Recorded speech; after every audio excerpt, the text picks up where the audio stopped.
الحمدللہ رب العالمین والصلاة والسلام علی رسولہ الکریم اما بعد فاعوذ باللہ من الشیطان الرجیم بسم اللہ الرحمن الرحیم ان الشرک لظلم عظیم صدق اللہ العظیم۔ واجب الاحترام سامعین، السلام علیکم ورحمۃ اللہ وبرکاتہ۔ آیت کریمہ کا ترجمہ یوں ہے کہ بے شک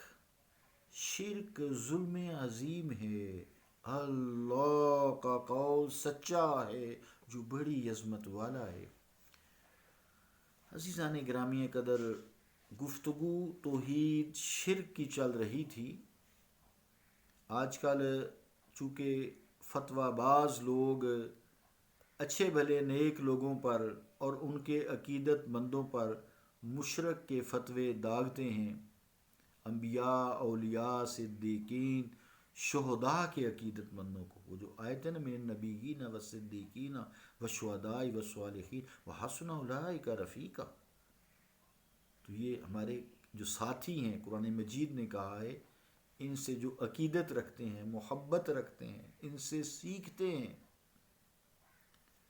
تو جب کہ وہ کسی طرح بھی خدا کی ذات و صفات میں کسی کو شریک نہیں سمجھتے اور نہ ہی اللہ تعالیٰ کی طرح انہیں مستقل متصرف قرار دیتے ہیں، نہ ہی ان کی عبادت کرتے ہیں اور نہ ہی اللہ تعالیٰ کی طرح انہیں متصرف بذات مستقل سمجھتے ہیں، اب چھوٹی چھوٹی باتوں پر دائرہ شرک میں اسے لے آنا گھسیٹ کر، یہ کوئی عقل مندی کی بات نہیں ہے۔ اگر شرک یہی معنی لیے جائیں کہ دو ذاتوں کو ایک صفت میں شریک سمجھنا شرک اور کفر ہے، تو پھر سارے ہی جو فتویٰ باز مفتی ہے یہ خود بھی نہیں بچ سکتے۔ سمجھنا چاہیے، کیونکہ جب کسی ایک صفت کا دو ذاتوں میں پایا جانا ہو تو وہ ذاتوں یعنی شرک کی تعریف ہی ہے، یہ لوگی معنی ہے کہ ذات ایک ہو، دو یا دو سے زیادہ شریک ہوں، تو ایک صفت یا چند صفات میں شریک سمجھنا شرک ہے، تو پھر تو فہرست کے بہت زیادہ لمبی ہے، فہرست شرک کے فہرست کی لسٹ بہت لمبی ہے، جس کی روح سے کوئی موحد جو بظاہر اپنے آپ کو توحید پرست کہتے ہیں وہ نہیں نکل سکتے۔ ہاں یہ بات ایک ہے، ساتھ اس کے یہ بھی سمجھیں صفت ایک ہو، اس میں دو یا دو سے زیادہ ہو بہو اسی طرح شریک ہوں تو پھر شرک ہے، اس میں کوئی شک نہیں۔ لیکن جسم ہے ایک شخص کا، اللہ جسم سے پاک ہے، شکل و صورت ہے، پیدا ہوا اللہ ان چیزوں سے پاک ہے، اس کے ماں باپ اللہ ان سے پاک ہے،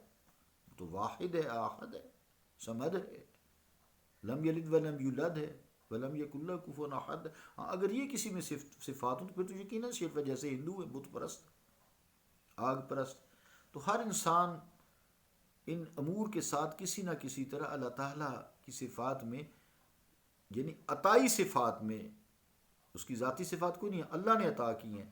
وہ شریک ہوتا ہے۔ اب مثال ہے اللہ تعالیٰ کا وجود بھی ہے اور انسان کا خود بھی وجود ہے، یعنی وجود ہونے میں دونوں شریک ہیں، لیکن اللہ کا وجود جو بھی ہے، جو ہماری عقل سے ماورا ہے، جیسا بھی ہے، وہ وحدت الوجود ہے، تو وہ اس کا ذاتی ہے، ہمیں تو وجود عطا کیا گیا ہے، فی ای صورت ما شاء رکبک۔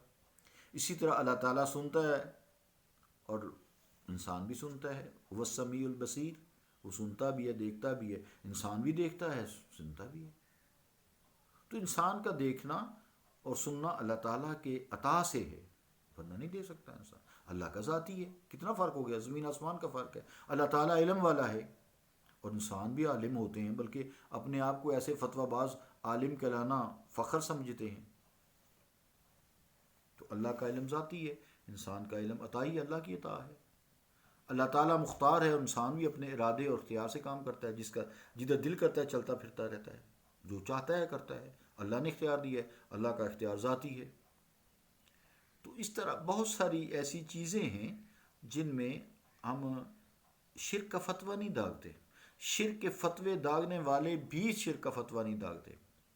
اب اگر شرک کا یہی معنی لیا جائے کہ جی دو ذاتیں ہوں تو ایک ہی معاملہ ہو تو صفت میں شریک ہو جاتا ہے تو یہ شرک ہے، تو پھر سارے مفتیان کو